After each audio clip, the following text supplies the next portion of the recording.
주님께서 여러분과 함께 또한 사제의 영과 함께 마테오가 전한 거룩한 복음입니다. 주님 영광 받으소서. 그때 예수님께서 제자들에게 말씀하셨다. 깨어 있어라. 너희의 주인이 어느 날에 올지 너희가 모르기 때문이다. 이것을 명심하여라. 도둑이 밤 몇 시에 올지 집주인이 알면 깨어 있으면서 도둑이 자기 집을 뚫고 들어오도록 내버려 두지 않을 것이다. 그러니 너희도 준비하고 있어라. 너희가 생각하지도 않은 때에 사람의 아들이 올 것이기 때문이다.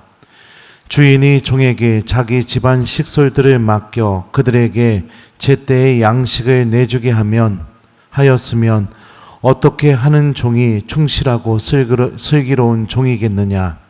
행복하여라.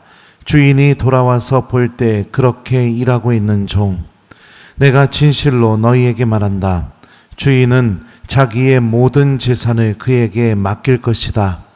그러나 만일 그가 못된 종이어서 마음속으로 주인이 늦어지는구나 하고 생각하며 동료들을 때리기 시작하고 또 술꾼들과 어울려 먹고 마시면 예상하지 못한 날, 짐작하지 못한 시간에 그 종의 주인이 와서 그를 처단하여 위선자들과 같은 운명을 겪게 할 것이다. 거기에서 그는 울며 이를 갈 것이다. 주님의 말씀입니다. 그리스도님 찬미합니다. 오소서 성령님.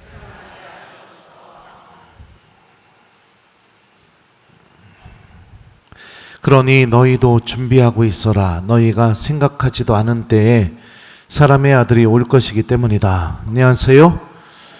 오늘 복음에서 예수님께서 우리에게 몇 가지 명령을 하십니다. 첫 번째 명령은 뭐냐면 깨어 있으라는 명령이고요. 두 번째 명령은 준비하고 있어라 라는 명령입니다. 이렇게 말씀하셔요. 그러니 너희도 준비하고 있어라. 너희가 생각하지도 않은 때에 사람의 아들이 올 것이기 때문이다. 예수님과 우리의 만남은 우리가 예상하고 예측해서 만날 수 있는 것이 아니라 내가 전혀 예측할 수 없는 순간에 만남이 이루어지게 된다는 겁니다. 죽을 때도 그렇죠. 내가 죽고 싶을 때 죽을 수 있슈? 없어요. 하루만 더 살고 죽어야겠다. 이렇게도 안 되고 그래요. 제가 봉성체 오늘도 다녀왔는데 봉성체 나가면 자매님 중에 한 분이 저한테 맨날 그 얘기를 해요. 만나면 신부님 나 좀 빨리 좀 죽으라고 기도 좀 해주세요. 그러면 제가 그 자매님 손 붙잡고 얘기합니다. 제가 방금 하나님한테 물어봤더니 아직 죽을 날이 멀었대요. 못 죽어요. 그리고 하나님이 왜 나에게 삶을 허락하시는지 잘 생각하고 주님 만날 준비를 하시라고 시간이 허락됐을 때 그렇게 얘기를 하고 이렇게 오고 그럽니다. 그러면 깨어있고 준비하는 것, 그것이 도대체 무엇일까? 주님께서는 오늘 복음에서 한 가지 예를 들어 주십니다. 주인이 종에게 자기 집안 식솔들을 맡겨 그들에게 제때에 양식을 내주게 하였으면 어떻게 하는 종이 충실하고 슬기로운 종이겠느냐. 행복하여라. 주인이 돌아와서 볼 때 그렇게 일하고 있는 종. 그러니까 주인이 돌아와서 봤을 때 주인이 시켰던 일 뭐예요? 식솔들에게 양식을 제때에 내주게 하는 일. 그 일을 주인이 있던 없던 성실하게 하고 있다면 어떤 일이 벌어져요? 행복한 삶이 그에게 주어지게 되죠. 삶이 아니라 그가 행복으로 들어갈 수 있는 은총이 주어지게 되죠. 이 행복은 바로 영원한 생명, 구원, 하나님 나라죠. 그렇다면 사랑하는 교우 여러분들, 주님께서 우리에게 맡겨주신 일들이 무엇일까요? 여러분들에게는 어떤 일을 맡겨주셨을까요? 여러분들뿐만 아니라 우리 모두에게. 복음을 읽어보게 되면 예수님께서 이렇게 말씀하셨어요. 내가 너희에게 명령하는 것은 이것이다. 서로 사랑하여라. 그러니까 주님께서 우리에게 맡겨주신 일, 내가 언제 주님을 만날지는 모르겠지만 그거를 계속하고 있으면 하느님께서 주시는 그 행복으로 들어갈 수 있는 일이 무엇이냐? 서로 사랑하는 겁니다. 또 마태복음을 읽어보면 주님께서 이렇게 말씀하십니다. 나는 하늘과 땅의 모든 권한을 받았다. 그러므로 너희는 가서 모든 민족들을 제자로 삼아 아버지와 아들과 성령의 이름으로 세례를 주고 내가 너희에게 명령한 모든 것을 가르쳐 지키게 하여라. 보라, 내가 세상 끝날까지 언제나 너희와 함께 있겠다. 이것도 주님께서 우리에게 명령하신 일이에요.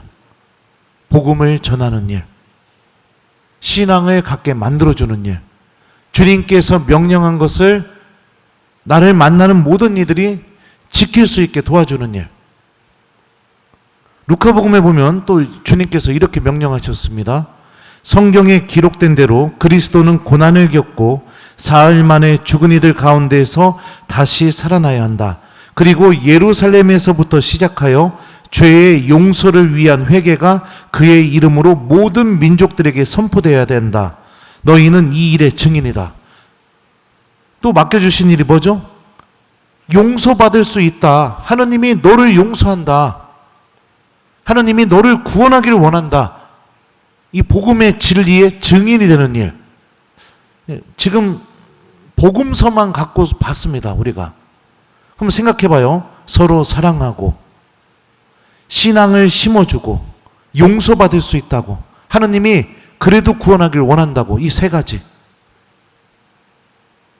이게 우리 모두에게 맡겨주신 일입니다. 그리고 주님을 만나게 됐을 때 내가 이 일을 하고 있는지 안 하고 있는지, 이거에 따라서 우리들은 행복한 종이 될 수도 있고요, 오늘 복음에 등장하는 매를 많이 맞을 종이 될 수도 있습니다. 사랑하는 교회 여러분들, 여러분들의 가정에서부터 주님께서 맡겨주신 이 일이 성실하게 여러분들을 통해 이루어졌으면 좋겠습니다. 오늘 우리 모니카 성녀를 기념하고 있는데요. 모니카 성녀는 자료에 따라 좀 다르지만 약 332년에 태어나셨대요. 그리고 나서 결혼한 뒤에 남편과 시어머니가 모니카 성녀 때문에 세례를 받게 됩니다. 그리고 남편은 세례 받고 난 뒤에 1년 뒤에 세상을 떠나게 돼요. 그리고 난 뒤에 평생을 단식하고 기도하고 눈물을 흘리면서 살았는데요. 왜 그랬을까요? 특별히 아들 아우구스티노 때문이었습니다. 성인이었던 아우구스티노 주교님. 그리스도교로 개종하기 전에 어디에 빠져 있었느냐? 마니교에 빠져 있었어요. 2단에. 꽤 오랜 시간 동안. 근데 어쩔 수 없지 뭐. 그게 아니라 기도하고 단식하고 눈물 흘리고 끝도 없이 아들이 하나님의 자녀가 될 때까지 어머니의 그 눈물과 기도는, 단식은 멈추지가 않았었습니다. 아우구스티노가 친구를 배웅한다고 어머니가 하도 기도하고 눈물을 흘리고 단식하고 신앙을 심어주려고 하니까 친구를 배웅한다고 거짓말하고 어머니 몰래 어떻게 하느냐? 이 로마로 가는 배를 타버려요. 그래서 어머니 품을 떠나서 이탈리아로 가버리게 됩니다. 북아프리카에서 살았었는데. 그러니 어머니는 어떻게 해요? 그런 아들을 쫓아 엄마도 이탈리아로 와요. 그리고 아우구스티노는 밀라노에서 성 암브로시오 주교를 만나게 되어서 그의 도움으로 회심을 하게 됩니다. 마지막에 이 말씀을 남겼다고 해요. 아우구스티노가 세례를 받았을 때, 내 아들아, 내 심정으로 말하건대 이 세상에서 더 이상 무슨 낙을 누릴지, 내가 왜 아직 여기에 살아야 할지 이제는 모르겠다. 이 세상에서 나의 모든 희망은 이미 다 이루어졌다. 내가 이 세상에 조금 더 살고 싶었던 단 하나의 이유는 내가 죽기 전에 가톨릭 그리스도교 신자가 되는 것을 보는 것이었다. 하느님께서는 내 소원을 그 이상으로 채워주셔서 내가 이 세상의 행복을 마다하고 그분의 종이 된 것을 내가 이제 보고 있구나. 그리고 나서 모니카 성녀는 열병으로 세상을 떠나게 됩니다. 모니카 성녀의 마음의 중심 속에 있었던 말이 무엇이었냐면, 어느 날 어떤 주교님한테 찾아가서 모니카 성녀가 부탁을 했대요. 제 아들과 제발 좀 논쟁을 해달라고. 그 논쟁을 통해서 그 마니교의 그 이단에서 빠져나올 수 있게 제발 좀 논쟁해달라고. 그때 그 주교님이 모니카 성녀에게 이런 말을 했답니다. 그런 눈물로 기도한 아들은 망할 리가 없다고. 그 주교님이 하셨던 그 말씀을 가슴 속에 담아두고 아들이 하느님의 자녀가 될 때까지 끝도 없이 될 때까지 기도하고 단식하고 눈물을 흘렸어요. 그리고 오랜 시간 동안 이 어머니의 기도는 아들 안에서 열매를 맺게 되죠. 사랑하는 교우 여러분들, 복음은 우리에게 알려줍니다. 주님께서 우리에게 맡겨주신 일이요, 사랑하고 서로 복음을 전해주고 신앙을 전해주고 용서받을 수 있다, 하느님이 구원할 수 있다는 이 일의 증인이 되어주는 거, 이게 우리가 주님께로부터 받은 일들입니다. 어떻게 하고 계십니까? 냉담하고 있는 자녀들 어떻게 하고 계십니까? 물어보는 거예요. 혼내는 게 아니라. 어쩔 수 없지. 바쁘니까 언젠가는 나오겠지. 그게 여러분들 오늘 복음에 나오는 행복하여라, 주인이 돌아와서 볼 때 그렇게 일하고 있는 종의 모습인가요? 아니죠. 기도하십시오. 자녀들이 냉담하고 있다면 기도하고 또 기도하고 또 기도하십시오. 자녀의 회개를 위해서 하나님께 매달리고 또 매달리고 또 매달리십시오. 신앙인으로서 내 가족들에게, 내 배우자에게, 내 자녀에게, 또 내 손주들에게 신앙을 전해주려고 성실하게 살아가는 거, 이거 하나만으로도 우리는 주님을 만나게 될 때 행복한 종, 깨어있는 종, 준비하고 있는 종의 모습으로 만나게 될 것입니다.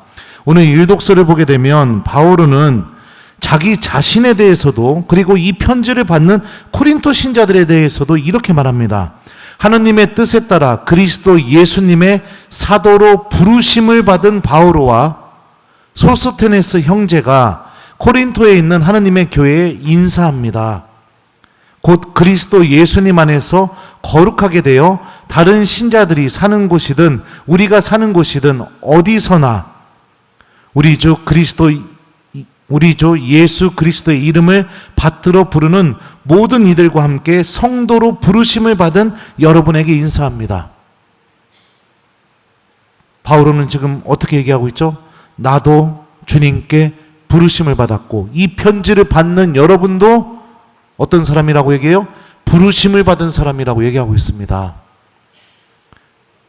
신앙생활은 여러분들 나 혼자만 은총받고 끝나는 거, 그거는 반쪽짜리 신앙입니다. 참된 믿음을 갖고 있다면 가장 중요한, 나에게 가장 소중하고 중요한 내 가족들부터 하느님의 자녀가 될 수 있도록 그들이 복음을 듣고 하느님에 대해 알고 공부하고 복음 안에서 희망을 키워나가고, 그래서 삶이 바뀌게 되고 사랑의 열매가 맺어지게 되고, 다른 이들에게 주님께서는 너의 죄를 용서하신다, 하느님은 너를 구원하길 원하신다, 이 일의 증인이 되어주고, 또 다른 누군가에게 다가가서 복음의 씨앗을 뿌리고, 우리 가정이 그런 모습으로 자라나야겠죠. 신부님만 복음 선포하는 부르심 받은 게 아닙니다.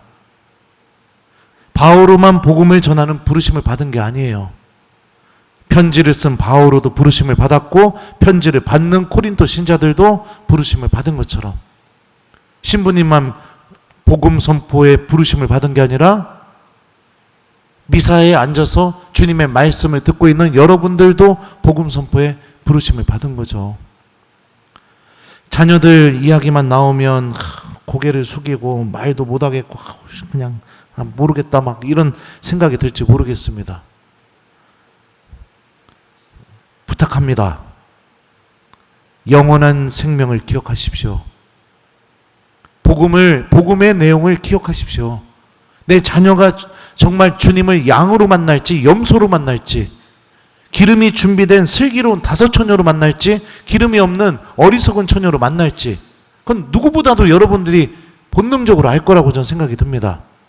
자녀에게 신앙인이 가장 좋은 것을 줄 수 있는 것은 그가 신앙을 갖고 미사를 사랑하고 고해성사를 사랑하고 말씀을 사랑하고 기도를 사랑하는 사람이 되게 해주는 거, 그게 부모로서 또 신앙인으로서 자녀에게 가장 소중한 것을 물려주는 것이죠.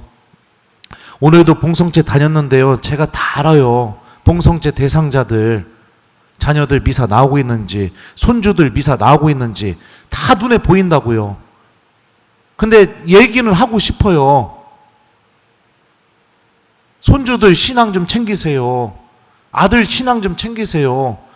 자녀들 신앙 좀 챙기세요. 엄마니까 할머니니까 얘기 좀 하세요. 이 얘기 하고 싶은데 이 양반들은 한 달에 한 번 예수님 모시는 날인데 거기다 대고 제가 성체 모시자마자 얘기하면 또 기분 팍 상할까 봐 얘기를 못 했시오. 그래서 강론으로 얘기하는 거예요. 성실하게 여러분들 어머니로서 아버지로서, 근데 그냥 엄마 아빠가 아니라 신앙을 갖고 있는 어머니로서, 신앙을 갖고 있는 아버지로서 성실하게 살아가는 것만으로도 하느님은 여러분들을 행복한 종으로 맞이해 주실 거예요. 함께 기도하십시오. 가족들이 모여서요. 같이 복음을 읽으십시오. 그리고 그 복음 말씀이 내 마음을 어떻게 건드렸는지, 나를 어떻게 위로했는지, 나를 어떻게 회개하게 만드는지 그 이야기들을 자녀들에게 들려주십시오. 자녀가 좋은 점수 맞았으면 너무나 기쁜 일이죠. 근데 정말 믿음을 갖고 있는 이에게 정말로 기쁜 일은 뭘까요? 내 자녀가 기도했다는 사실에 기뻐해야겠죠. 내 자녀가 하나님을 찾고 있고 미사를 소중하게 여기고 있다는 거에 기뻐할 수 있어야겠죠. 언젠가는 나가겠지, 어쩔 수 없지, 그게 아니라요. 기도하고 모니카 성년처럼 또 기도하고 또 기도하십시오.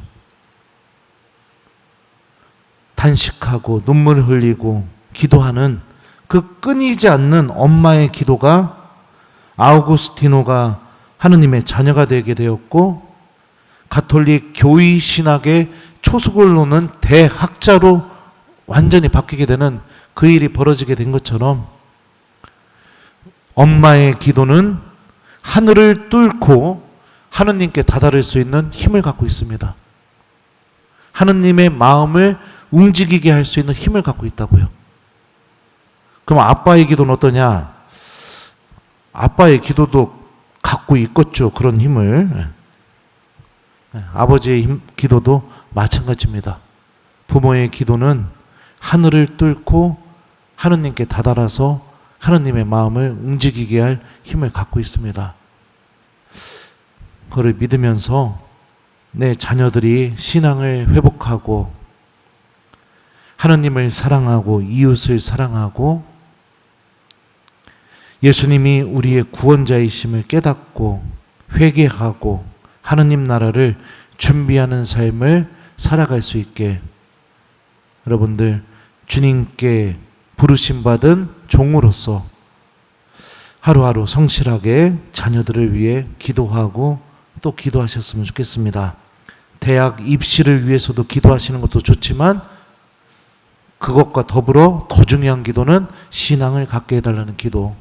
취업하게 해달라고 기도할 수 있죠. 그것도 좋지만 그것보다 더 중요한 기도는 신앙을 갖게 해달라는 기도.